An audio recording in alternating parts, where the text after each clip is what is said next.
বিশ্ব দৰবাৰত কেনেকৈ আপোনালোকে প্ৰতিষ্ঠা কৰিব জুঠাই নমস্কাৰ। প্ৰথমতে সকলোকে মই আমাৰ বিশ্বদিমাৰ তৰফৰ পৰা সকলোকে বিশ্বদিমাৰ ওলগ জনালোঁ, অসমবাসী সকলো ৰাইজক। আৰু লগতে মই এইটোৱে ক'ব বিচাৰিছোঁ যে আজি অসমত যি ধৰণে অসমীয়া বিহু যিধৰণে বিশ্ব দৰবাৰলৈ আজি লৈ গুচি গৈছে, বা অন্যান্য আজি মিচিংসকলৰে হওক বা আজি আদিবাসীসকলৰে হওক বা সেইদিনা যোৱা কেইদিনতে বড়োসকলৰ যি বাগৰুম্বা নৃত্য, এই নৃত্যটো যেনেকৈ বিশ্ব দৰবাৰলৈ উপস্থিত হওক, আমিও তেনেকৈ আশা কৰিছোঁ। কাৰণ আমাৰ যি খাৰাম আৰু মুৰি আছে, যি মুৰি যি আমি আমাৰ মুৰি যিসকলে বজায় একেৰাহে প্ৰায় 8-9 ঘণ্টা বজাব পাৰে, এও এটা আমাৰ উল্লেখযোগ্য। আৰু আমাৰ যিটো নৃত্যৰ শৈলী সেইটো খুব ধুনীয়া।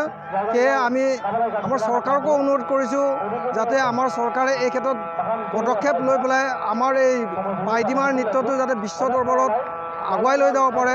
সেয়ে সকলোৱে মিলিজুলি আমি চৰকাৰৰ লগত আৰু আমাৰ ৰাইজৰ লগত সকলোৱে মিলি যিসকলে উদ্যোক্তাসকলে আছে, উদ্যোক্তাসকলে মিলি যাতে আমাৰ এই নৃত্যশৈলীটো আগুৱাই নিব পাৰে, সেয়ে মই অনুৰোধ জনাওঁ। নমস্কাৰ। জুঠাই।